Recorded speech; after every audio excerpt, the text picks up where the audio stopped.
eu un petit problème de sang, mais il est revenu. Ah, bon bah parfait. Ça sert aussi à ça, le live Facebook, il est aussi sur Radio Occitania ou par message privé sur le compte Instagram de la feuille de match. Mais surtout, j'insiste messieurs, Elliot, il est prêt à vous recevoir au 05 61 80 40 40 pour le bilan mercato, pour le débrief du match. N'hésitez pas à l'appeler, vous allez voir, il est super gentil en plus. Donc je répète, le numéro 05 61 80 40 40.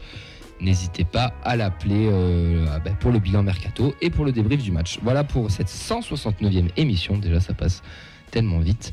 Est-ce que tout le monde est prêt? Yes. Allez, et allez, c'est parti. Quels objectifs vous fixez pour cette saison? On l'a dit et répété, on va essayer d'aller le plus haut possible.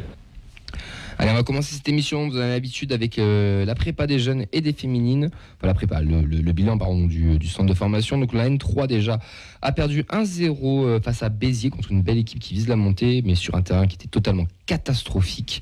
Je pense que c'est à peu près le même terrain qu'on a vu cet été en match de prépa. Ils n'ont rien montré de foufou, ils se sont contentés du résultat, ils ont marqué sur penalty et les violets n'ont pas su faire la différence. C'est la première défaite pour la N3. Bon, rien d'inquiétant non plus. Il y aura le prochain match, il n'y en aura pas parce que, enfin, peut-être un amical, je sais pas, mais c'est la Coupe de France la semaine prochaine, donc pas de match officiel pour la N3. Pour nos U19, ça c'est la bonne nouvelle du jour, ils sont allés chercher le match nul en principauté avec un 2 partout. Les buteurs Ruben Biliandjou et Nohan Njouma.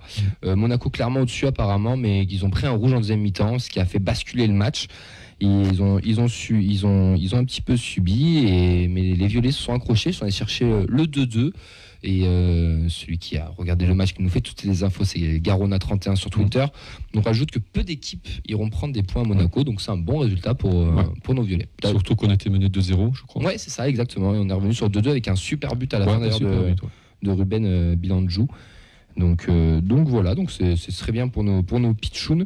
Le prochain match, c'est face à Montpellier sur le terrain annexe à 15h samedi. Donc ceux qui veulent aller voir un peu ce que ça donne les U19, n'hésitez pas à aller au terrain annexe. C'est en gros la génération qui était championne de France en U17 l'année dernière. Et en parlant des U17, eux, ils se sont imposés face à Montpellier, 2-1 avec le buteur Hamza Boujida et Mohamed Daïf. On a eu une grosse défense apparemment de Metali et Viven qui ont été très bons. On a une belle génération U17, beaucoup de 2007 dans le groupe. Un Hamza Boujida qui a beaucoup marqué notre ami Garona 31, qui nous dit qu'il est numéro 10 mais qui peut aussi jouer sur le côté. Donc c'est des discussions qu'il a eues après avec lui. Donc voilà pour nos U17 et c'est la semaine prochaine, c'est le choc toulousain face à la Jet et ça se passe à 11h sur les terrains de la Jet. Donc gros derby toulousain pour nos U17. Énorme. Les U16, eux, ils ont joué contre les U10 de Muret mercredi dernier et ils ont gagné 4-2 ou 5-2, je ne sais plus exactement. Donc je ne vais pas dire de bêtises. Mais voilà pour notre centre de formation. Et on remercie bien évidemment Garona 31. Allez le suivre sur Twitter, n'hésitez pas parce qu'il regarde vraiment tous les matchs. Il y va aussi au stadium et donc il nous a fait des super retours. On le remercie énormément parce que grâce à lui, on n'aurait pas toutes ces informations. Donc n'hésitez pas à aller le suivre. Je répète, Garona 31 sur Twitter. Très très sérieux. Ouais. Excellent. Puis en plus, il y avait des matchs qui étaient diffusés sur Twitch ou sur d'autres réseaux. Il les a partagés. Donc on pouvait voir les matchs de la N3 et des U19. Et puis quand on tweet, il n'hésite pas à répondre. Enfin, non, c'est... c'est propre. Il y a les compos, les buteurs, etc. Tu connais un peu ou pas? C'est propre. Plus ou moins, j'ai dû voir. Tu as Twitter ou pas? Non. J'ai pas Twitter, mais je te conseille de t'inscrire rien que pour ça. Je l'entends. Mais ouais, Garona 31, du coup, n'hésitez pas. Après les féminines, là, on va remercier Laure qui nous fait les petits retours. TFC Montauban 3-2 en amical avec une équipe bis. Le TF avait fait tourner, on va dire que c'était une équipe qui a moins de temps de jeu, donc une victoire 3-2. Donc ça fait du bien à une semaine de la reprise officielle du championnat, parce qu'elles affronteront Iser samedi prochain. La Runel s'est imposée face à Sussargues 3-1. Donc pour le premier match de championnat, donc ça commence très bien pour la Rune et les U19, on n'a pas eu d'infos, on ne sait pas si elles ont fait d'amicaux ou pas. Donc désolé, on n'a pas ces informations. Voilà pour le tour de table, j'ai envie de dire. Un bilan un peu mitigé pour nos jeunes, nos féminines, un peu meilleur chez les féminines, mais chez nos jeunes, une défaite, un nul, une victoire. Ouais, espérons le meilleur reste à venir. Oui, exactement. D'ailleurs pour les U17, il me disait qu'il y avait une très belle génération, mais peut-être pas aussi forte que celle dernière. Après, il faudrait être champion si on va être aussi bon, donc c'est sûr que ça peut être compliqué. Messieurs, il est 20h11, enfin même pas 20h08, parce que la pendule là-haut, elle est pas à l'heure. On embrasse Radio Occitania. C'est l'heure de faire un petit bilan du mercato. Et là, j'insiste, n'hésitez pas à nous appeler au 05 61 80 40 40, parce qu'on va faire un petit débat déjà autour de ce mercato, un premier bilan. Alors, le bilan, c'est compliqué, on le verra surtout en fin de saison, parce que c'est là où on jugera tout le monde, mais voilà, à chaud, on va faire un petit récap. Donc déjà dans les arrivées, on a eu Birmancevic, Tsingaras, Zanden, Hog, Dalinga, Aboukal. En départ, on a eu Skita, Rapnous, Cerber en prêt, Diakité, Ngoumou en transfert sec, Bangré en prêt, Kassongo en transfert, Sana en prêt, Sidibé en transfert. Et Moué peut-être sur le départ aussi. Mais pour le moment, Prochainement. Voilà, pour le moment, il est toujours là. Du coup, ça nous fait un effectif actuel avec Immer, Rest, Dupé, Hog, Peterson pour les gardiens. Donc on a 5 gardiens professionnels. Défenseurs Nicolaisen, Rouault, Dessler, Silla, Logan Costa, Keben, Zanden, Diarra. Milieu Jean-Ro, Deyegereux, Vandenboomen, Spearings, Tsingaras, Shaibi, Mvoué, peut-être sur le départ, mais pour le moment il est là. Attaquant Ado, Ilé, Birmancevic, Ratao, Flemings, Danga, Aboukal, Begraoui. 28 contrats pro, donc 5 gardiens. Mais on a surtout 9 joueurs en fin de contrat en juin 2023 et dont certains qu'on pensait voir peut-être partir cet été et qui sont restés. Et ces joueurs en fin de contrat, il y a du beau monde, écoutez bien, parce qu'on a du Dessler, du Vandenboomen, du Spearings, Dupé, Silla, Deyegereux, Mvoué, Ilé et Tsingaras, mais c'est un prêt option d'achat, donc ça compte pas entre guillemets. Donc on garde les artisans de la montée, c'est quand même assez rassurant, même s'il va falloir pour certains hausser un petit peu le niveau. Mais comme ça, à chaud, les gars, Paul, toi, ton bilan sur ce mercato, qu'est-ce que t'en penses ? Est-ce que tu es satisfait ou pas ? Alors oui, personnellement, je suis satisfait globalement. Après, c'est sûr que ce ne sont pas des noms ronflants que le Toulouse Football Club a récupéré, mais à très fort potentiel. Et je le dis, c'est très important ça. C'est un peu là aussi la doctrine de Redburn. Oui. C'est vraiment le processus qu'ils veulent mettre en place. Oui, Fred. Ouais, moi je suis globalement satisfait. Alors il y a la partie quantitative, on va dire. On voulait un gardien, on en a eu un. On voulait une doublure à Silla, on en a eu une. Oui. On voulait un milieu de terrain, on en a eu un. On a quasiment même 2 avec Shaibi. Ouais, pour moi, c'est une sorte de recrue. Oui, puisque Shaibi est apparu. On a doublé tous les postes en attaque. Ouais. Parce qu'on a recruté quand même 3 joueurs en attaque. C'est vrai. Alors le petit bémol, moi, c'est la doublure de Dessler qui manquerait et éventuellement un autre milieu, mais c'est pas prioritaire, mais la doublure de Dessler manque et m'empêche de dire que c'est un mercato quantitativement qui réussit, quoi. Vince, ton avis sur le mercato ? Globalement, ça va. Au moins, c'est bien avec 5 gardiens. On ne se retrouvera pas avec Étienne Capou dans les cages, comme il y a vu quelques années. Là, pour le coup, c'est peut-être c'est la solution. Hein. Un des 5 gardiens peut-il dépanner en défense à la place d'un Dessler blessé ? Ça sera à voir. Non, plus sérieusement, c'est vrai qu'il y a encore quelques trous, mais de l'autre côté, on a Elliot dans la cabine qui a fait beau. Non, c'est vrai qu'il y a quand même qu'il y a quand même quelques trous, mais au final, quand on regarde l'équipe, elle est assez touffue. Mais de l'autre côté, c'est vrai que quand on coche les noms blessés ou incertains ou aussi potentiellement internationaux, ça fait un petit peu plus léger. Après, on a quand même aussi une génération derrière, un Shaibi qui en sort.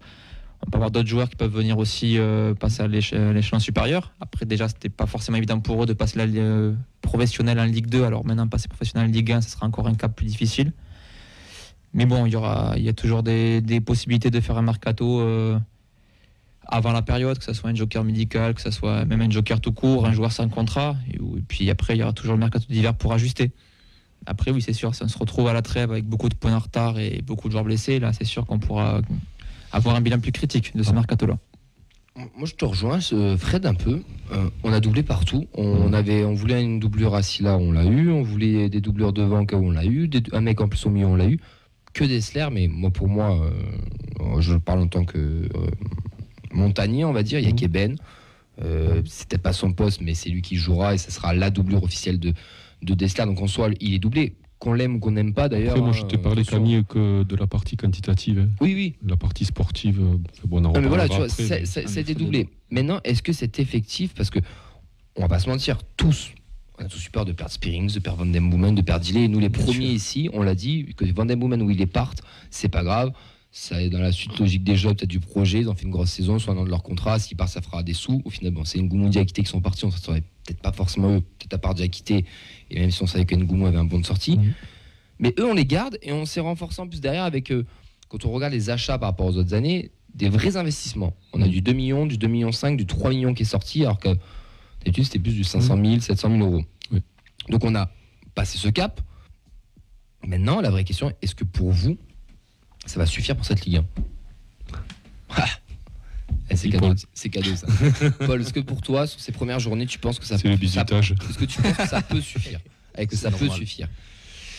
3 millions, 3 millions 5, c'est très léger. On va pas se le cacher, c'est vraiment très léger.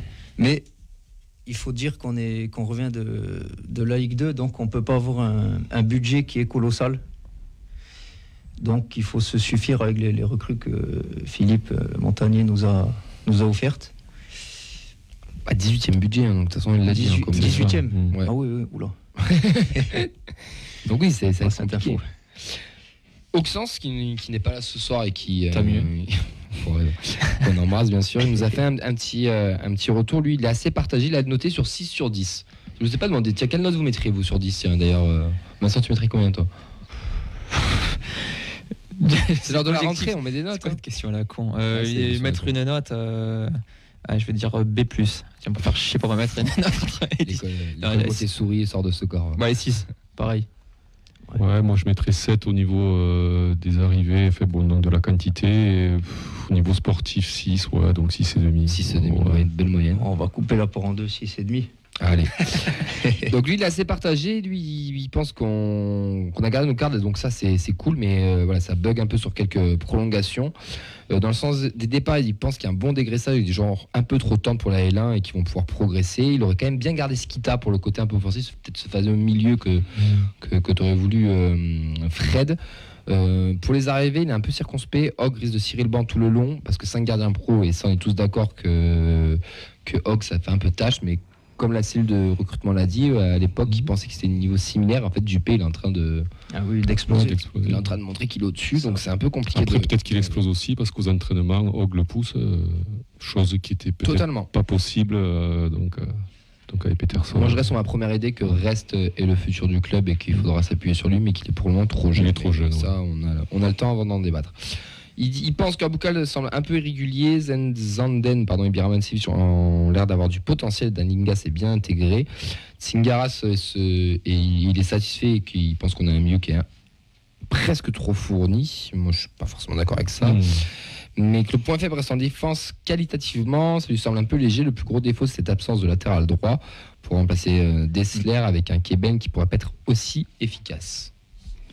Vous êtes d'accord avec ce que nous dit? Ah, Elliot, oui, tu veux. J'ai une question. Est-ce que Zanden, il pourrait pas être défenseur droit? Un peu comme Cancelo à City, mais qui est à gauche, mais en moins talentueux. Belle comparaison. Ouais. Non, déjà, s'il arrive à être bon à gauche, ça sera déjà pas mal. Ouais. Alors, avant de le mettre à droite, on verra. Après, il y a du football, lui, quand même. Qui? Zanden, je trouve. Moi, je trouve qu'il a un beau potentiel. Ça a pas l'air. Il n'y a pas le rythme, il n'y a pas encore le rythme, le physique sera à voir, mais je trouve que le déplacement et la recherche du joueur à servir, d'ailleurs, ça ne sont propres, ça change un peu. Il y a du potentiel. Oui, vas-y, Fred. Non, vas-y pour les réactions. Oh, c'est gentil. Parce que Il doit y avoir Amaury, peut-être. Je vois plein de copier-coller là sur la droite. Là. J'ai Nathan Mareski qui nous dit Mercato cohérent, manque toujours la doublure à Dessler. Rassuré des venues tardives de Tsingaras, du Serbe, compte tenu des blessures devant. Seul point noir, aucune prolongation de nos cadres. Pour Yohan, il nous manque un défenseur, mais globalement, le mercato est satisfaisant. Pour Bouham, c'est bien de garder les garder, mais dommage de ne pas avoir prolongé certains cadres. Et il nous confie qu'il trouve que certains ont bronzé à Clermont. J'avoue, on a enlevé quelques t-shirts. On va pas se mentir, c'est très chaud. Mais on y reviendra après. Par rapport aux prolongations, moi je suis pas inquiet parce que si on doit vraiment prolonger un mec, t'as jusqu'à janvier, enfin au 31 décembre, avant qu'il puisse signer dans un club. Et puis de notre côté, ça nous laisse le temps aussi de voir si ça vaut vraiment le coup de les prolonger. Ouais, mais quelque part. Alors, oui, et en même temps, tu vois, un Van Den Boomen qu'on sait qui est bankable en ce moment, est-ce que ça ferait pas chier qu'il parte gratos? Si, on va pas se cacher, oui. Ah, voilà. Le meilleur joueur de. Au jour d'aujourd'hui, ouais. Mais est-ce que. Mais peut-être que dans est-ce 6 qu'il mérite mois, on vraiment dira d'être prolongé que- aussi. ouais. Ça, tu vois, là, Après, la prolongation peut arriver là, peut arriver. Totalement. Même s'il faut, ils sont déjà prolongés, on ne le sait pas. On est dans l'incertitude la plus totale. Après, c'est ça être le gros chantier des prochains mois, hors sportif, hein, bien sûr, c'est ces cas de prolongation, parce qu'on a quand même, sur les fins de contrat, on a 1, 2, 3, 4, 5, 6, et il est en le 6,5 titulaire. 6,5 titulaire. Ça, c'est le prochain mercato, Camille. C'est le... Faut quand même Après, anticiper. c'est activé dès maintenant, c'est sûr. Quand on voit les recrutements data qui cherchent forcément les profils dès maintenant, même s'il faut déjà des profils ciblés, même des pré-recrues, hein. Il va falloir aussi verrouiller ces dossiers-là au plus vite, hein, parce que tu ne peux pas forcément avancer si tu as autant de joueurs sur ta liste d'attente. Pas satisfait, Fred. T'es pas convaincu, pardon. Non. Bah, développe, dis-nous. Non, parce que bon, Illy, on ne sait pas. Hein. Il est allongé dans un lit, on ne sait pas ce que ça va devenir. Même si, mais bon, on en reparlera après du match de Clermont. Moi, je pense qu'il faut le prolonger. Bon, ce qu'il disait Mehdi il y a 2 semaines, je crois, ou la semaine dernière, je sais plus quand est-ce qu'il était là, pour tout ce qu'il a fait au TEF, pour l'icône que c'est devenu, tu dois lui mettre au moins 1 an de contrat, histoire qu'il se remette. Et comme tous les autres, ouais. Moi, je suis un peu sur ça aussi, quand même. Ouais. Donc, 1 an à Van Den Boomen, 1 an à. Un an à Spearings. Après, je suis un peu plus sur Bibiche. Pourtant, je l'adore à Bibiche, mais je trouve qu'il a vraiment du mal. Donc, le prolonger sportivement. Après, on ne pourra pas faire de cadeaux non plus. Et je pense que Redbird n'est pas là pour faire de cadeaux. Quoi. De toute façon, comme il a dit, il y a pas il y a de l'émotion sur le terrain, mais en dehors du terrain, il n'y a pas d'émotion. Quoi. Donc, Paul, t'as dit quoi, pardon, on t'a pas entendu? Oui, personnellement, je pense que le TFC va prolonger ses joueurs, mais reste-t-il à savoir leur décision finale? Et quelle offre aussi ils vont avoir. Ouais, c'est vrai. Moi, je pense que je vais pas me faire d'amis ce soir, hein, mais on aurait dû vendre Van Den Boomen. Après, les offres, il n'y a rien qui a filtré s'il faut y a rien eu. Hein. Mais Ou alors pas satisfaisante. on aurait dû surfer sur ça, on aurait dû le vendre, on aurait dû anticiper tout ça. Alors oui, c'est un très bon joueur et je suis très content qu'il reste au TF et il est bon dans le jeu, il est important pour nous, coup de pied arrêté, tout. On va pas refaire le débat. Mais c'est un joueur qui a 28 ans ou 27 ans, il lui reste 6 mois, enfin il a la fin de son contrat à la fin d'année, et qu'est-ce que tu fais? Est-ce que tu le prolonges et du coup tu construis un peu autour de lui, mais est-ce qu'il aura vraiment le niveau encore pendant 1 an ou 2 ans? Est-ce que tu aurais peut-être pas dû profiter aussi de ce truc un peu bankable où tu aurais pu le vendre 5-6 millions? Là, c'est la partie économique. Là, Oui. Les data, Après, c'est comme aussi on de la avait... vente, hein. Comment? Les data, c'est aussi de la vente. Hein. C'est qu'ils Totalement. ont, je pense qu'ils ont un chiffre, ils ont un chiffre à partir duquel ils écoutent une offre et un chiffre à partir duquel ils le laissent partir et c'est qu'il n'a pas été atteint et qu'ils pensent qu'il va être atteint. Après, c'est de data, quoi. Ouais, C'est mais le jeu. si tu le perds gratos, je trouverais que Ou c'est t'as un perdu gâchis. En janvier, 1er janvier, il a pas re-signé chez nous, il re-signe, j'ai une connerie, hein, j'en sais rien, à Nice, Angers ou Brest, on s'en branle. Pour moi, ce sera un échec. Ce sera un des premiers échecs de la gestion d'effectifs. Après, ça ne sera pas le premier ni le dernier dans ce cas-là. Totalement. Ça arrive. Mais Il ira pas après, Bordeaux, c'est c'est quand même ça. un joueur, tu avais des certitudes. Avec lui, tu avais des certitudes au niveau des passes décisives, au niveau de l'influence dans le jeu. Totalement. Donc, moi, c'est toujours pareil. Là. Ça fait 6 matchs de Ligue 1. Ah, c'est très dur à lire, hein, pour le moment. Parce qu'il n'y a aucun joueur qui a joué en Ligue 1, en fait, hormis du PSI là. Donc, en fait, à moins d'être vraiment un sacré maquignon, entre guillemets, à déceler des talents et avoir leur capacité à jouer donc, au niveau supérieur, moi, j'avoue, je ne l'ai pas assez. Donc, je ne peux pas te dire... Par contre, quand ça arrivera, moi, j'aimerais, tu vois, par exemple, un type comme Ratao, moi, je le prolongerai les yeux fermés. Ouais. Niveau sportif, je te parle. Oui, bien sûr, mais niveau sportif, Van Den Boomen aussi, mais c'était économiquement parlant, je pense qu'on aurait peut-être dû le vendre. Après, même si tu le vends, l'acheter combien? 350 300 000, je crois, ou 350, et 400 avec tu veux. intérêt. Ouais, Si tu le vends 2 millions, T'es déjà gagnant, quoi. Mais si on le vend, il va Même- falloir le prolonger. voilà. Et il va arriver à un moment donné où il va falloir des cadres dans le vestiaire. Et si on perd tous nos meilleurs joueurs, nos meilleurs buteurs, nos meilleurs passeurs, ça va être compliqué. Je suis d'accord aussi. Parce qu'après, sur les prix qui ont filtré, moi, je me demande vraiment s'il vaut 5-6 millions, quoi. 6, ouais, s'il les vaut. 5-6, il les vaut. Pas plus. Moi, je te le redis, Camille, je pense qu'il n'y a pas eu tellement d'offres en fait. Hein. On s'est un peu emballé, nous. Mais là, s'il fait 6 gros mois là, et que tu l'as pas prolongé, c'est finito pipo. Ouais, aussi parce que le championnat de Ligue 2, il n'est pas autant regardé que la L1, par exemple. Ouais. Et que pas tout le monde a la data. C'est vrai aussi. Mais tu as des joueurs de Ligue 2 de l'année dernière qui sont partis, qui ont quitté leur club à des sommes. De toute manière, les gars, on va pas se mentir, là on fait de la... Ouais, c'est de la prospection. Voilà, du football manager. Là, exactement. Mais voilà, le constat est que on voit... Je trouve qu'on voit une progression dans ce mercato, dans ce fameux recrutement data, etc. Comme Oli, il a toujours dit que les sous seraient réinvestis, etc. Et c'est vrai, la preuve, hein, on a vendu Ngoumou, c'était 2 surinvestis sur un Tsingaras et Birmancevic. Peut-être qu'ils attendaient ce départ pour réinvestir. On a mis des prix de départ un peu plus élevés que la base. Maintenant, voilà, on connaît aussi le football, on connaît un peu le système économique, on sait très bien qu'on n'est pas là pour faire dans le monde des bisounours et que quand il y aura des belles offres, on risque de voir nos joueurs partir. Pour le moment, ces joueurs-là qu'on avait peur qu'ils partent, sont toujours là. Mais notre question, est-ce que ces joueurs-là, pour le moment, je dis bien pour le moment, sont au niveau? Les Dessler, les Spearings, les Van Den Boomen, les Dupé, les De Jagereux. Est-ce qu'ils sont au niveau pour vous? D'après les joueurs que tu as cités, celui qui me semble le plus au niveau, c'est Dupé. En début de saison. Pour le moment, on dit bien pour le moment. À l'heure actuelle, oui. Dessler, il est, je dirais pas vieillissant parce que c'est pas vrai au niveau de son âge, mais mitigé, on va dire. C'est vrai que qualitativement, il a beaucoup régressé depuis la saison. Bon, en même temps, il y a un fossé entre la L1 et la L2. Et après, le reste. Et encore Dessler, c'est pas forcément le niveau qui est en cause, parce que je pense que physiquement, il n'est pas au top. En intersaison, on ne sait pas. Ouais. Vince, quelques réactions là sur Facebook Live par rapport à ce débat. Pour Henry, en parlant de Van Den Boomen, pour lui, il faut le prolonger avec un bon sortie.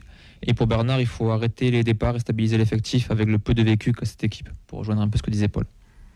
Ouais, parfait.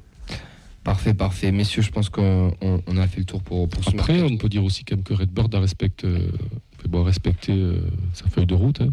Oui, totalement. Ils ont lâché de l'argent, même mine de rien. Je ne me rappelle plus du total, mais bon, on a quand même dépassé le million à plusieurs reprises. On n'a pas les sources officielles de tous les trucs, mais Birmancevic, c'est du 2-3 millions. Le Daninga, c'est ça s'approche de 3 millions. Aboukal, on n'est pas loin du 2,5 millions aussi. Zanden, c'est peut-être plus de 2 millions, je pense. Puis l'âge oui, l'âge, tout le moins de 25 ans. Non, c'est la marge. Ce que nous a dit Comoli dans toutes ces interviews, et pour ceux qui ont un peu réussi à lire entre les lignes, on est vraiment dans ça. Et tout l'argent a été réinvesti. Et voilà, et peut-être qu'aussi, on le sait pas, peut-être qu'on est des grosses offres pour Van Den Boomen et que le président il a dit non, c'est net, on veut le prolonger. On le sait pas. On le sait pas non plus. En parlant de Birmancevic, Oxens nous a fait un petit portrait de lui. Donc c'est une recrue en provenance de Malmö, une fourchette entre 3 et 4 millions d'euros, de joueur de 24 ans, donc en début de carrière un peu sinueux avant d'exploser en Suède. International serbe qui peut jouer ailier gauche ou attaquant, joueur percutant, rapide, ambidestre, capable de débloquer un match avec tout seul. Très bon tireur de coup franc, d'ailleurs on l'a vu à Clermont, il essaie de prendre 2-3 fois le ballon, mais Branco lui a dit c'est pour moi, on en reparlera d'ici 2-3 semaines, il va falloir prouver l'entraînement. Il était un des meilleurs joueurs du championnat suédois. Joueur caractériel pour ses petits défauts apparemment, parfois un peu égoïste sur cette occasion. Bon, ça c'est les attaquants. Hein.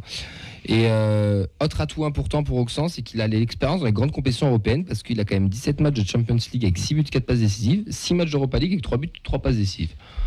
Donc là, pour le coup, peut-être c'est pas un joueur connu du grand public, mais c'est un joueur, alors, pas type européen, j'ai envie de dire, parce qu'il n'y a pas non plus une expérience de ouf.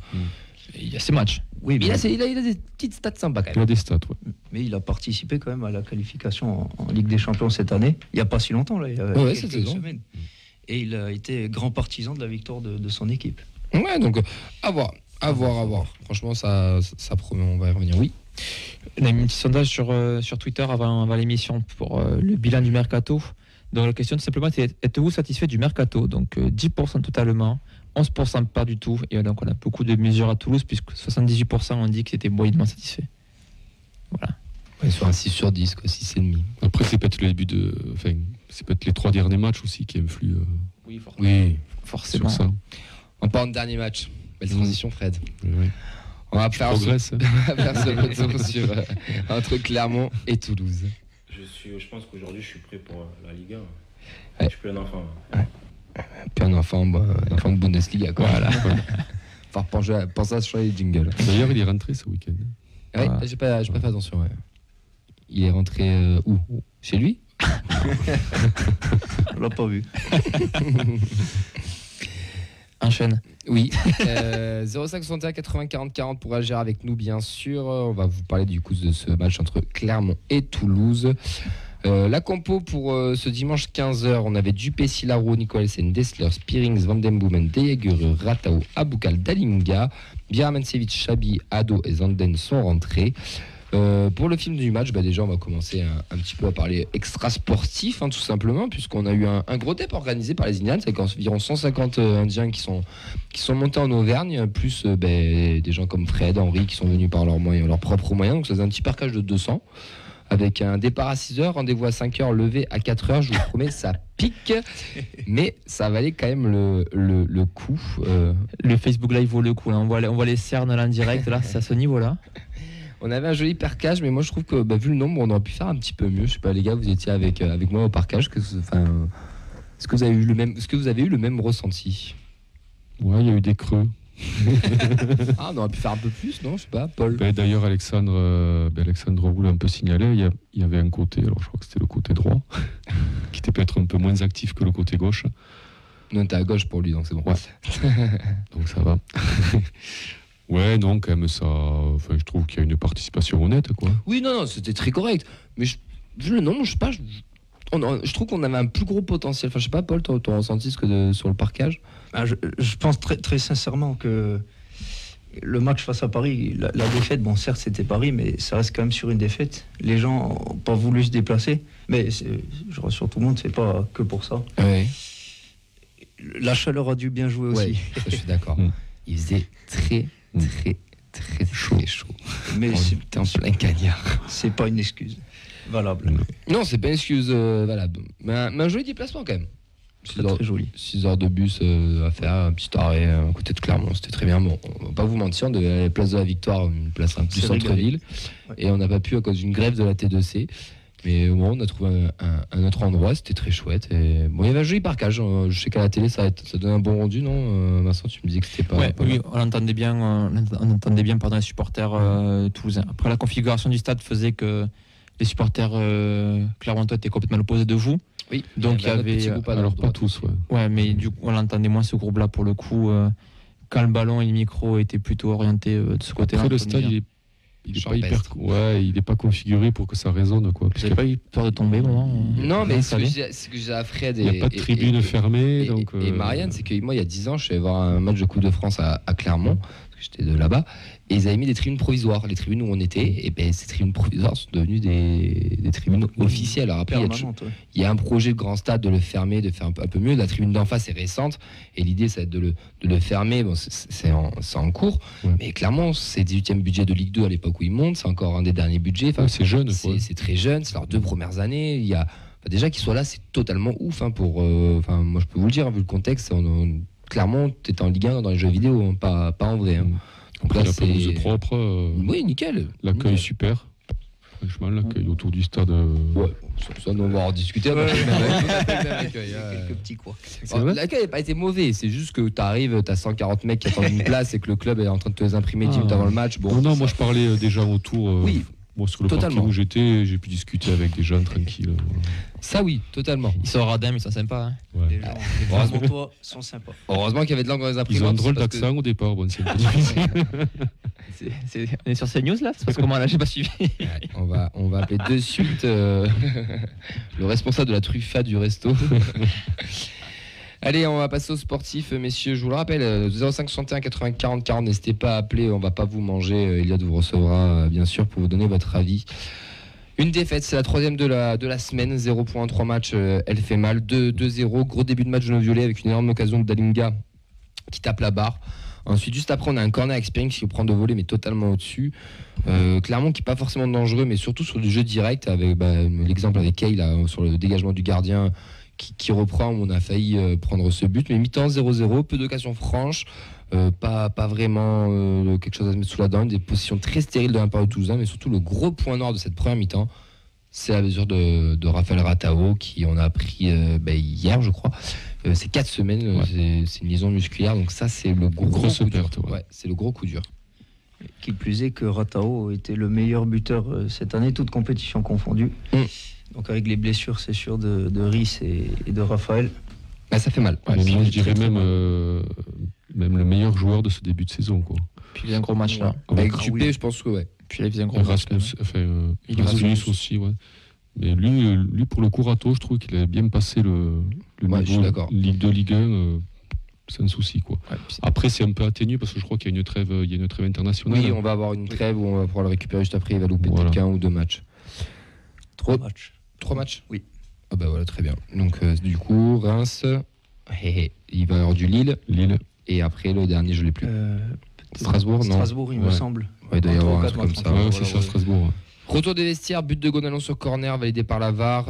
Nos violets auront beaucoup de mal à revenir, même si Van den Boomen sur coup franc touchera la barre en fin de match. Mais entre-temps, Mohamed Cham aura doublé la mise en contre et ça fera 2-0 face à un concurrent direct. Et cette défaite, messieurs, elle fait mal tout simplement parce que on se voyait gagner, je pense déjà, mais même si on ne gagnait pas au moins un match nul. Et quand on voit la physionomie du match, moi c'est vraiment le constat que j'ai eu sur le retour, c'est j'ai pas trouvé Clermont meilleur que nous. Non. Paris on perd, c'est Paris, ils sont meilleurs. Clermont fait pas un énorme match, mais nous on a été, je trouve, plus mauvais qu'eux. Et tu prends 2 aides, et ça, je trouve que ça fait mal au moral. Et ils ont su profiter une nouvelle fois de la largesse défensive de Toulouse. Et surtout, on aurait dû gagner ce match et marquer la 2e minute sur la barre de... Entièrement d'accord. Dalinga, pour moi, il doit marquer. Déjà, il doit pas mettre le plat du pied. On perd le match là, quoi, limite. Ouais. Sur le bilan, on le sait pas encore, mais sur le bilan, on le perd là, quoi. Et j'espère que ces points vont pas nous coûter cher à la fin de la saison, parce que c'est-à-dire qu'il va falloir aller chercher des points chez des gros, entre guillemets. Ouais, parce que c'était quand même un déplacement où on venait, alors je dis pas qu'on menait la fleur au fusil pour gagner, mais franchement, on espérait ramener au moins un point, quoi. Ouais. Donc c'était... En respectant clairement, bien sûr. Oui, mais c'est notre niveau là. Ouais. Et puis sur le déroulé du match, tu t'aperçois que finalement, oui, tu aurais pu au moins ramener un point. Parce qu'à la mi-temps, tu dois mener, même d'un but sûr, voire 2. Mais ouais, on a un manque criant de réalisme, quoi.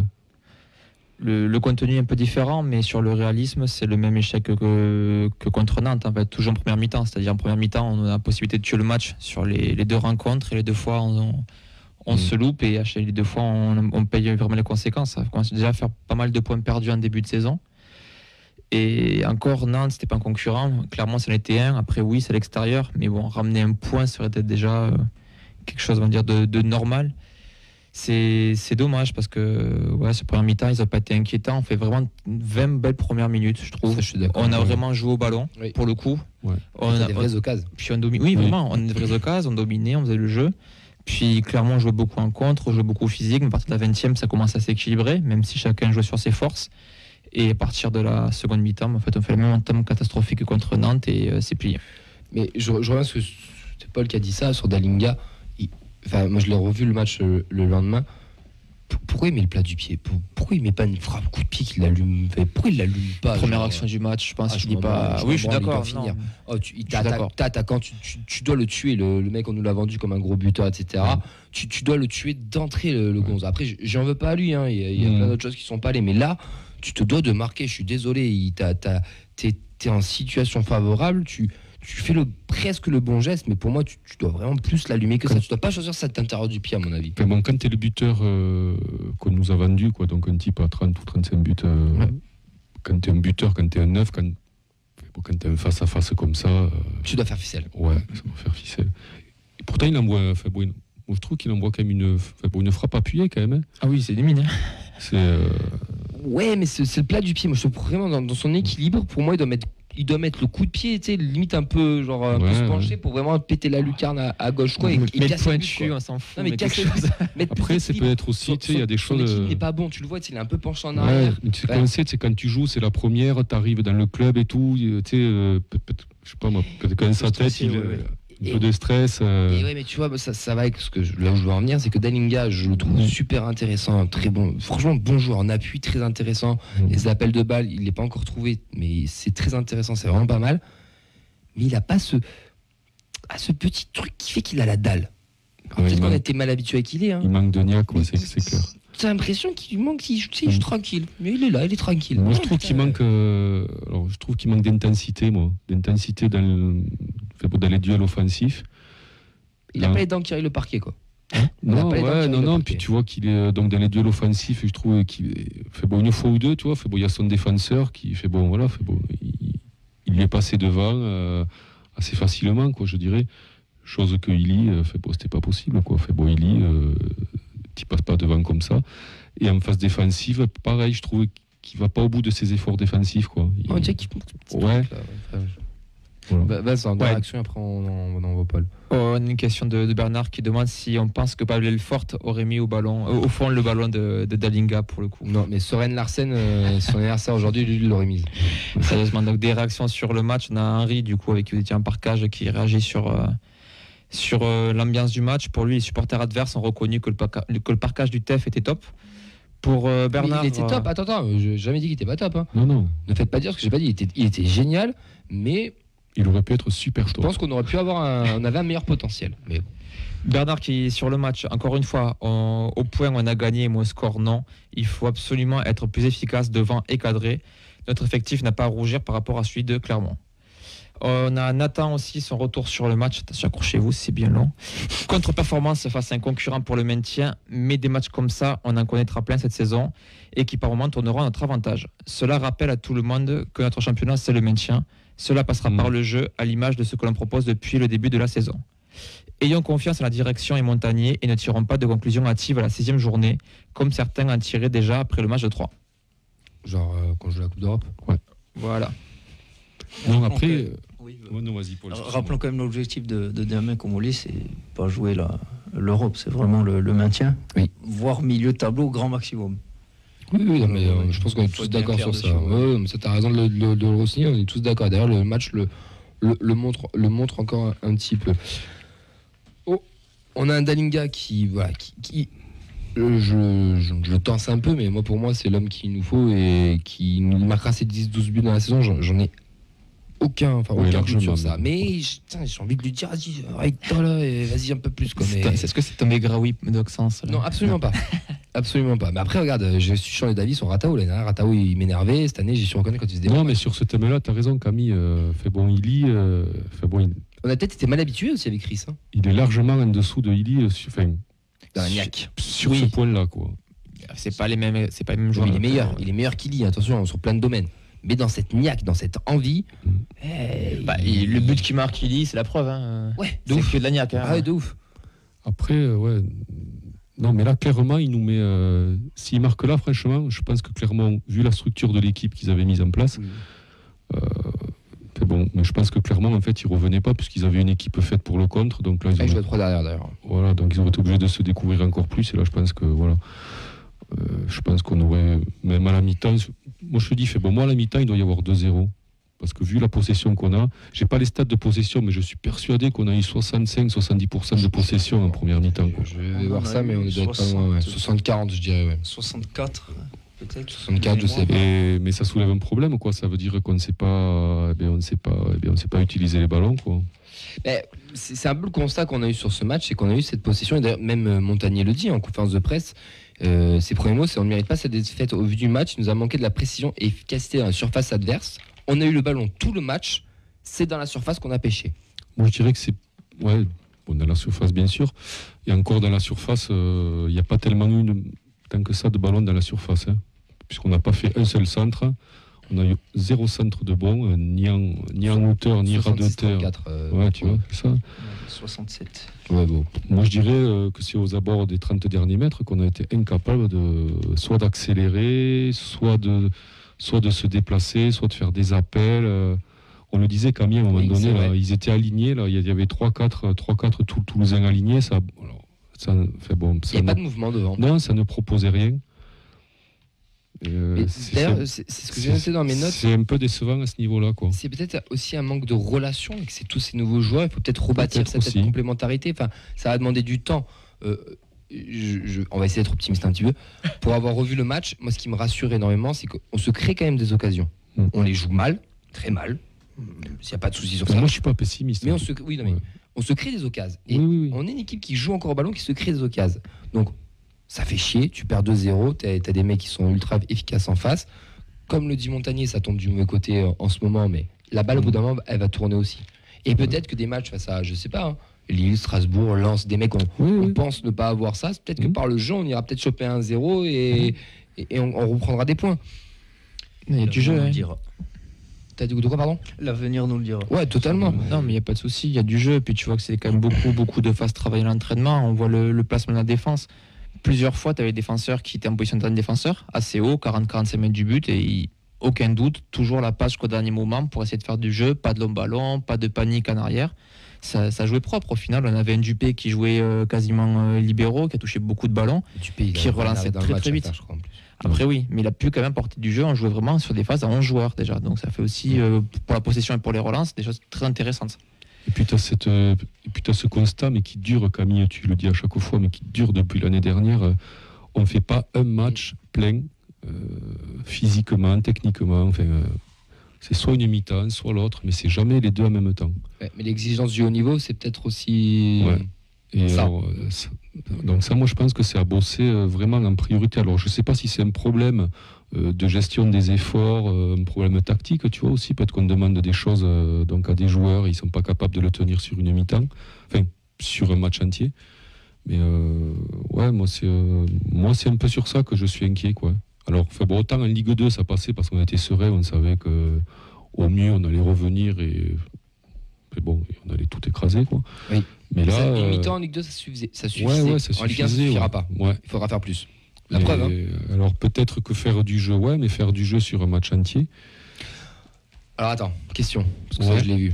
Tu préfères bloquer, verrouiller et pas faire de jeu ou... À ce stade-là, non. Mais peut-être qu'il faudra y venir si on s'aperçoit que c'est pas... Sur des temps faibles, alors, dans ce cas-là. Sur des temps faibles dans un match, c'est peut-être un peu plus roublard. Ouais, clairement, mais... exagéré. Mais même... Mais clairement, on n'a pas fait de jeu, contrairement à l'année dernière. Oui. Clairement, là, ils ont pas joué. Là. Et pourtant, ils gagnent 2-0. Ouais, mais sur le long terme, alors tu ne m'enverras pas d'atterre sur le long terme, le foot. Oui, moi je pense aussi, mais peut-être que si ça perdure, peut-être qu'il faudra se poser la. Est-ce que le 4-3-3 c'est le bon schéma ? Est-ce que Montagnier peut-être. Il faut voir. Regarde, un mec comme Aboukal, dimanche. Qu'est-ce que ça a pensé par exemple ? Moi ? Ouais. J'ai nul. Paul, qu'est-ce que t'as avancé d'Aboukal dimanche ? Il a donné son maillot à la fin du match. Il a donné son maillot, voilà. La seule belle action, c'est qu'il a donné le maillot à Rouen. Oui, c'est ça. Mais après, quand t'as des mecs qui performent pas sur les côtés, alors que tu sais que ton jeu doit passer sur les côtés et que tu dois gagner ces duels, que tu dois être c'est pour décisif. Ça que je te dis, Camille, que peut-être il faudra revoir. Moi, je pense qu'il y a quand même.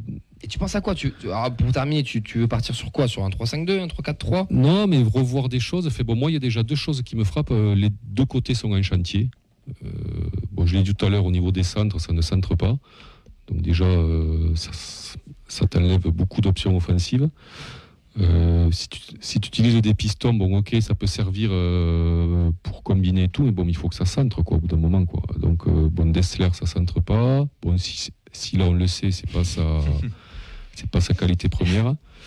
Et après, moi, je suis en train de me demander, peut-être qu'on demande des efforts à des joueurs au milieu, tu vois, qu'on leur demandait pas de faire l'année dernière. Moi, je trouve que Van Den Boomen, on lui demande de faire des efforts qu'il faisait pas l'année dernière. Parce que le jeu va plus vite en Ligue 1.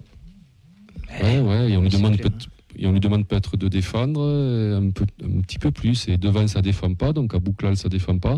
Quoique Ratao, je trouve qu'il a super progressé là-dessus. Oui.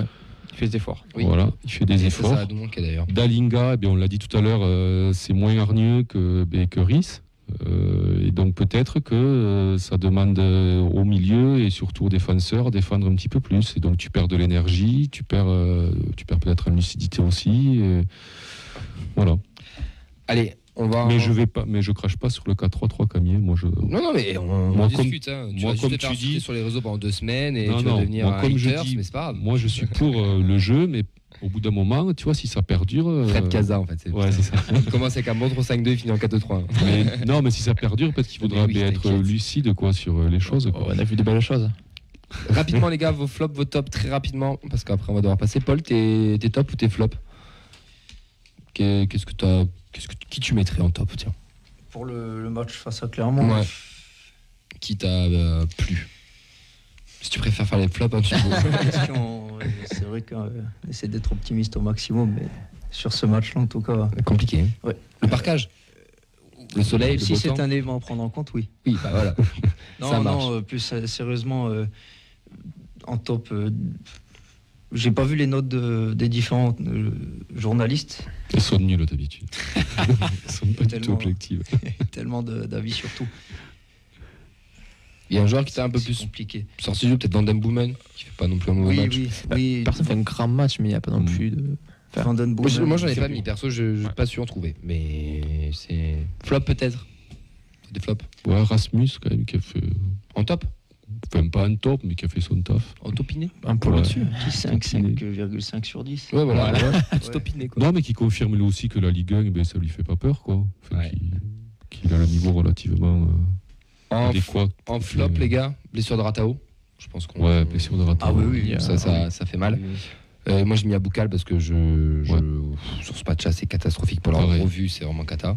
Et Dalinga parce qu'il. Putain, Il y a- ce couteau, alors que pourtant, je trouve qu'il fait un bon match sans ballon, mais après, putain, réveille-toi, garçon, merde. Silla aussi, moi j'ai trouvé que l'apport offensif, ça n'a pas été top cette fois-ci. Henri et Bernard vous rejoignent sur Aboukal, mais Bernard rajoute aussi Ado. Oui, bon, je n'ai même plus envie d'en parler. Je Il y en a tellement. Ouais, donc va falloir qu'on ouvre un dossier bientôt, les gars. Mais ils vont se rattraper. Et pourtant, si Ratao est blessé, il va falloir que. Il y a Birman Sevic, tu vas faire Aboukal, Birman et Ouais. Dalinga. Revoir le schéma complètement, peut-être. Peut-être aussi. On Peut-être parlait aussi. du 4-4-2, mais. Ah, tu, Ouais, vois, peut-être aussi. Hein. tu vois que le 4-3-3, il est pas. Non, peut-être 4-3-3, 4-2-3-1. On verra de toute manière. Ouais. C'est Non, le- après, numériquement, tu as Le nombre est là. le nombre pour le remplacer. Oui, Puis clairement. il y a Yanis encore. Allez, on va enchaîner sur ces belles paroles avec la preview. La preview entre Toulouse et Reims, que dimanche, il y a match à 15h. Ratao. Rentré, en rouge, va tenter quand même la frappe. Et derrière Et on a Antoine, un supporter et moi. Comment il va, Antoine? Mais il va très bien, vous. Ça va, bienvenue à toi dans l'émission. Mais merci de rien. Merci de d'être m'accueillir. merci d'être avec nous, surtout d'avoir répondu présent. On va parler de ce match pardon, entre Toulouse et Reims. Pour nous, c'est vraiment un gros tournant, hein, dimanche, on va pas se mentir, vu la série un peu négative. Mais est-ce que tu peux nous parler un peu de ce début de saison de Reims avec ce début de saison simplement, et puis votre mercato avec vos deux belles recrues aussi devant? Ouais, alors parler un peu du début de saison de Reims, c'est un peu un début compliqué, comme on n'en a pas forcément eu l'habitude sur les dernières saisons, où généralement les premiers matchs étaient des matchs de pleine confiance, avec souvent des victoires à la clé. Là, on a dû attendre quand même le match à Angers en milieu de semaine dernière pour voir la première victoire des Rémois, qui avaient jusque-là galéré. On a eu pas mal de changements quand même au mercato, comme vous le disiez, avec des belles recrues devant, que ce soit Balogun ou Ito, qui sont en train de faire grand bruit actuellement. On a eu Patrick Pence pour remplacer Predrag Rajkovic, parti en Espagne également, qui n'a pas vraiment donné satisfaction à l'heure actuelle. Et c'est un peu, on va dire, une sorte de remaniement de toute l'équipe dans la continuité du projet d'Oscar Garcia, qui fait aujourd'hui que Reims est un petit peu dans le ventre mou, mais a le potentiel d'aller bien plus haut. Au vu des beaux matchs qu'ont fourni les Rémois et surtout du nombre de points perdus assez bêtement par souvent un manque d'expérience dans cette équipe. Vous avez aussi perdu face à Clermont et vous à domicile. Donc sur ça, on se rejoint. Un scénario cruel où les Rémois Ouais. menaient quand même 2-0, puis un carton rouge en début de seconde période et derrière un plantage complet, 4 buts encaissés en une période. Ça fait froid dans le dos pour beaucoup de monde, dont moi qui étais au stade. Ça a été dur de s'en remettre le lendemain. Ouais, je comprends. Ouais, parce que nous, quand on a vu Clermont jouer Dimanche, moi je vois pas une équipe qui a un potentiel à planter 4 buts à l'extérieur, quoi. Enfin, Ah, nous non plus, on l'avait pas vu. On les avait asphyxiés en première période, pourtant vraiment on était sur une domination totale, les 2 buts étaient amplement mérités, il y aurait même pu en avoir un troisième voire un quatrième, mais derrière en fait Reims c'est une équipe qui joue une période sur deux, un petit peu depuis le début de saison. Généralement en premier acte c'est bien maîtrisé, le second c'est un plantage complet, le stade de Reims passe à vite, pensant avoir fait le plus dur en menant au score. Intéressant pour nous. Mais on s'en rend très bien compte aujourd'hui, vu le nombre de points perdus par Reims. Je crois que les Rémois ont perdu 7 points depuis le début de saison. Je vous laisse compter, 6 plus 7, 13 points. Ouais. Reims serait 4-5e. C'est pas mal. Les points forts des Rémois cette saison, c'est quoi? cette vivacité offensive quand même, on est sur un début de saison où les Rémois ont marqué à chacune des journées disputées, ce qui n'était pas forcément arrivé depuis un lourd moment. On salue évidemment les louanges de Folarin Balogun, 5 buts en 6 matchs, ce qui est également une très belle performance. Il a l'air bon le petit d'Arsenal là.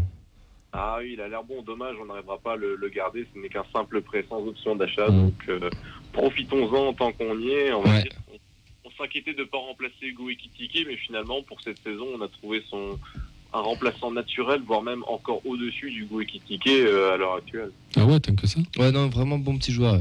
Il y a une interview de lui d'ailleurs sur Amazon, là, sur le truc EDF, là, je sais pas quoi là, leur émission là où on apprend un peu plus à le connaître et tu sens que le gamin en plus il a la tête sur les épaules. Donc c'est complètement. C'est un joueur qui remplit bien plus de critères de jeu qu'un Ekitike qui était davantage un finisseur. Là, en plus d'avoir un finisseur, on a un renard des surfaces, un profil assez athlétique. Il pue le football, ce joueur, et ça se voit. Il a pas de peur, il a pas de sang-froid. Il conclut tout ce qui entrepôt, je veux dire, et ça marche à merveille. Derrière, il est bien relayé par Kamori Doumbia et Junga Ito, qui sont des fantastiques passeurs cette saison. On rajoute peut-être aussi d'autres profils comme Van Bergen, qui s'est avéré plutôt intéressant dans l'aile. Et derrière, on a un joueur qui arrive enfin à tuer devant le but. Ce qui est dommage, c'est qu'il y en a un seul à Reims à l'heure actuelle de joueurs capables vraiment de marquer devant les buts. Et c'est encore un problème dont il faudra au plus vite résoudre. Et les points faibles du coup du Stade de Reims, c'est quoi ? C'est au niveau du latéral gauche qui a fait beaucoup de bruit autour du mercato, où les Rémois et Oscar Garcia a fait la demande d'avoir une doublure à Bradley Locaux sur le côté gauche qui s'avère être un peu fragile depuis le début de saison et même la saison dernière, mais faute d'accord avec la direction, on va dire qu'il n'y a pas eu de doublure à ce poste, ce qui fait que le Stade de Reims se fait littéralement manger généralement sur les ailes, que ce soit à gauche ou à droite lors des matchs. C'est un jeune joueur qui n'est pas encore, on va dire, en pleine possession de son potentiel à mon sens. Il nous a fait des beaux matchs, mais souvent c'est l'indiscipline qui se fait remarquer dans ce joueur, son injustesse, beaucoup de passes ratées qui des fois occasionnent un ballon qui amène à un but. C'est vraiment le point faible de Reims cette saison. Vincent, il a trouvé un autre point faible pour les Rémois. Bon, c'est pas très joyeux, mais bon. Tu le dis ça ? Vas-y, assume. Le diététicien d'Oscar Garcia. Est-ce que tu n'as peut-être pas compris la vanne de diététicien d'Oscar Garcia, parce qu'on trouve qu'il est un petit peu farci quand même, Oscar Garcia, depuis son passage à Saint-Etienne. C'est un espagnol, oui, je n'ai pas bien entendu parce que la qualité n'est pas non plus le top, mais oui, si vous parlez d'Oscar Garcia, c'est vrai qu'il nous a un peu quitté au dernier match, remplacé par son adjoint pour faute d'indisciplinité au cours des derniers matchs. On sent qu'il y a un peu de frustration, que ça vient également de lui-même, où il dit quand même que l'équipe peut mieux faire. Et au final, il a raison. Il y a eu le coup de gueule de Caillou contre l'arbitrage après le match après contre Lyon. L'arbitrage, je pense qu'on est tous d'accord. Hein. Tu as 28 cartons rouges quand tu es sorti en 6 journées. On est le championnat le plus sanctionné. Enfin, au bout d'un moment, un peu de pédagogie. Enfin, nos arbitres français, on va pas refaire le débat, hein, mais il va falloir un peu plus de pédagogie. Mais bon, la dernière fois qu'on avait reçu un arbitre ici, d'ailleurs, il nous disait que tout allait, pas que tout allait bien, mais que c'était pas forcément que de leur faute, qu'il y avait beaucoup d'efforts de fait. Mais bon, là, bref. On va enchaîner. Ton regard, toi, sur le TEF, quel est ton regard sur le Toulouse Football Club depuis Reims ? J'ai commencé à regarder un peu plus précisément l'année dernière quand ils étaient en Ligue 2, parce que j'ai une grande préférence pour la Ligue 2 vu que j'ai connu Reims essentiellement lors des 2 saisons en Ligue 2, que j'aime bien ce championnat. Pour moi, une équipe avec beaucoup de vivacité, ça bouge beaucoup à Toulouse. C'est pas une équipe qui se base sur des appuis, un peu comme Reims quand ils étaient remontés à jouer énormément défensivement. C'est une équipe qui se livre énormément, à mon sens, avec des joueurs prodigieux. Je pense déjà à Van der Bomen, à Dalinga, à Marissa Haile, si je me trompe pas sur la prononciation. Non, c'est vraiment plein de joueurs comme ça au profil vif, d'attaque, vraiment des purs attaquants qu'à Reims, on a eu un peu du mal à faire éclore, parce qu'à Reims, pour trouver des bonnes recrues défensives et du milieu de terrain et de bons gardiens, ça on sait faire, mais généralement on pêche beaucoup. Et au final, les vrais bons attaquants qu'on a eu ces dernières années, c'est souvent des recrues de longue date ou bien des recrues qui venaient du centre de formation.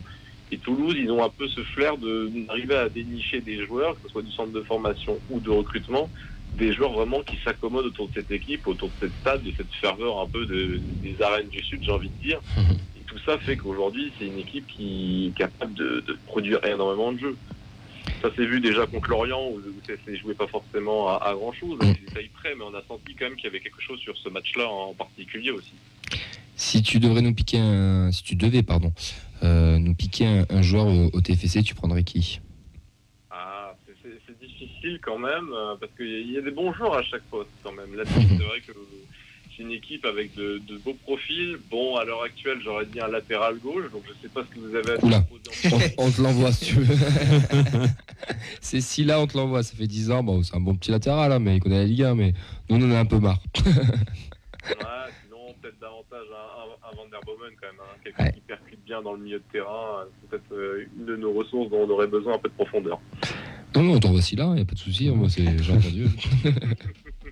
Sinon, bonsoir monsieur.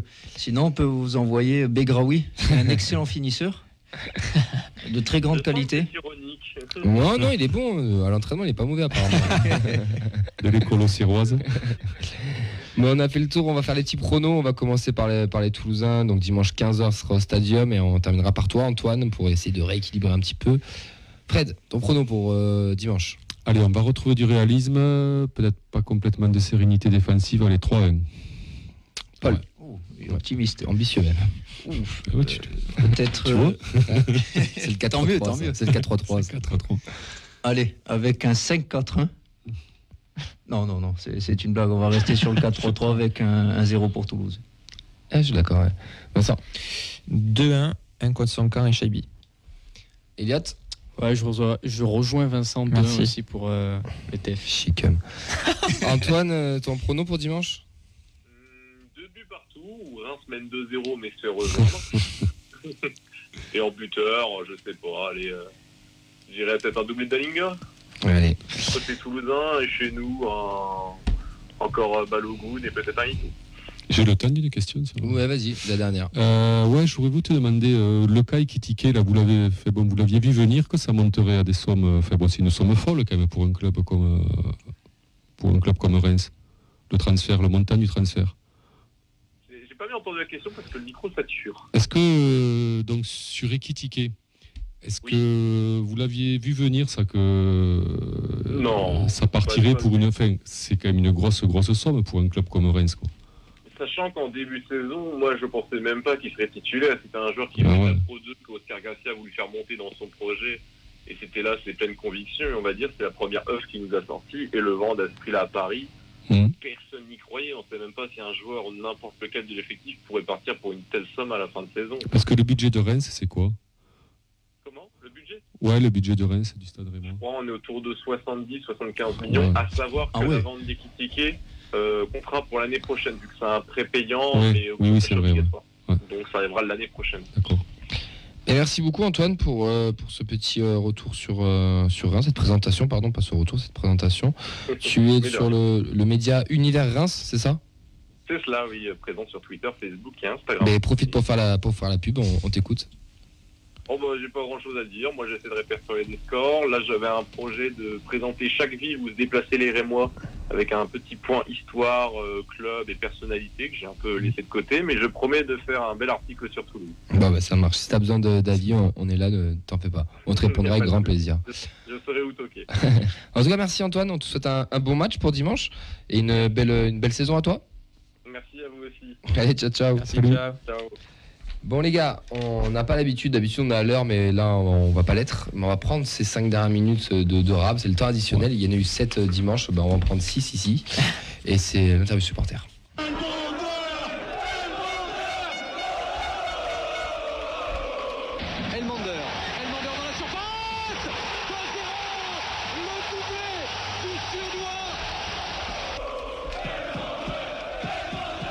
Là-bas, Lucien Aubé, problème au mollet. Voilà, le bon ballon pour Emana, pour Elmander, la frappe d'Elmander. Paul, c'est ton moment, c'était 5 minutes à toi. En général, on vient pour ça dans l'émission, pour cette interview. Fred s'en remet toujours pas, du coup il revient tous les week-ends, tu vois. Quel âge as-tu, Paul? Alors moi j'ai 20 ans. Depuis combien de temps tu supportes le TEF? Depuis tout petit, vraiment. C'est pas très académique, mais voilà, depuis l'âge de vraiment 5-6 ans. Comment es-tu devenu supporter du TFC? Mon cousin était abonné au Stadium. Il m'avait fait venir la première fois en parkage Indians. Il me semble que c'était en 2015 face au Paris Saint-Germain, défaite 1-0, but de Zlatan. Et depuis, j'ai voulu attendre ma majorité pour devenir supporter. Et venir tous les week-ends au Stadium. Et voilà. Donc du coup, ton premier match c'était en 2015. Non. Ça c'était le moment où je suis alors devenu, ton premier match au Stadium du coup. Et mon premier match c'était face à l'Olympique de Marseille. Et l'année, je crois que c'était 2013, où Gignac jouait son premier match avec Marseille, transféré depuis Toulouse. Et je pense je suis pas sûr qu'on le gagne celui-là. Non, on avait perdu, but de Gignac, justement. Oui, ça. À y être, la petite cote à 2,50, elle est Comme bonne. d'hab. Ouais, voilà, c'est ça, les anciens. But de Blaine. On les a tous eu. Vivement qu'on affronte Lens, hein, ça va être une belle zina le truc. Ton meilleur souvenir et pourquoi? Mon meilleur souvenir. C'était tes meilleurs souvenirs, ça. Tu peux en avoir plusieurs. Ouais, j'en ai plusieurs, mais il y en a vraiment un qui m'a marqué le plus. C'était l'année dernière, dernier déplacement à Ajaccio, à l'AC Ajaccio, au stade Coty. Et on a un joueur du TFC m'a offert son maillot. C'était qui? Isaac Peterson. Mais c'est quand même, ça reste le c'est le maillot du TEF. C'est le maillot porté. Ah oui, c'est le maillot sali même. La transpiration du banc. Non, et après, bien sûr, avec la soirée ajaxienne, c'était le folklore. Ouais, gros déplacement, très chouette. Oui. Ton pire souvenir et pourquoi? Ouais, il y en a plusieurs peut-être. J'avais été, en termes de score, déjà, j'avais été voir TFC Marseille, où on avait perdu 1-6. 6-2. T'es sûr que c'est pas Non, c'était 6-1. 6-1, c'est très à domicile. Où j'avais vu plus de supporters marseillais, toulousains. Bielsa, on s'en souvient tous. Moi, je suis allé qui savait prendre un virage. Ouais, et puis les honneurs nord et nord-sud qui sont lancés aux armes. Je pense que c'est un de mes pires moments. C'est mon pire moment aussi. Horrible ce match. Pour la petite histoire, Mehdi était en loge. Il se souvient plus à la mi-temps parce qu'il tournait au pastis. On l'embrasse, Mehdi. C'est pour ça qu'il est pas là d'ailleurs. On est beaucoup à avoir ce pire souvenir d'ailleurs. Enfin, il n'y a pas que celui-là en termes de sportif. C'est scandaleux sur plein de points ce match. Ah oui. Un joueur emblématique qui t'a fait rêver dans toute la génération TFC, celui qui t'a fait le plus rêver. Lionel Mander. Bien entendu, parce que j'ai été attaquant dans mon petit club de foot, dans un quartier à Toulouse. Et tu joues à Montaudan. Je joue à Montaudan. Et du coup, je me comparais, malgré moi, à ce joueur si fantastique qui nous a marqué. Ah, ça, c'est clair, t'es un vrai guerrier. Ah oui. Pour finir, si tu devais être un joueur du TFC, tu serais qui? Eh bien, pas Begraoui déjà. Il y a tellement de joueurs. Ouais, il faut en choisir un joueur actuel? Pas forcément. Ça peut être un ancien, ça peut être nouveau, futur. Qui tu aimerais incarner? Ah, c'est pas évident. T'avais dit qui toi, Camille, déjà? Langocha. T'en as pas un? Il y en a beaucoup. Allez, choisis-en un. T'aimerais pas être à Douglas Dessler, comme ça tu signes au club et tu le soulages un peu là? Il n'y en a pas un qui t'a marqué. Alors, ce serait bien, oui, effectivement.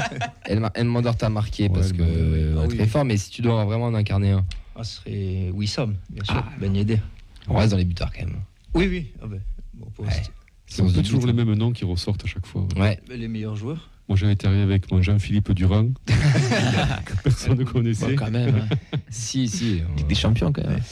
Mais c'est sûr que c'est pas. Mais c'est vrai que le joueur emblématique qui fait rêver, le joueur qu'on serait, n'est pas forcément le même. C'est ça qui est intéressant. Écoute, merci Paul. Avec plaisir. Merci pour toutes ces réponses. Merci à toi. Tu reviens quand tu veux, bien sûr.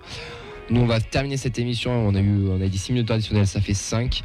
On va vous laisser. J'en profite pour faire une petite pub pour Juju qui sera pas là dimanche au Stadium parce qu'il sera en Coupe Gambardella. Et oui, la JS Cugno reçoit le Montauban en Gambarde. Donc je pense qu'il aurait préféré être au Stadium, mais il va sûrement prendre une petite branlée ou faire la surprise.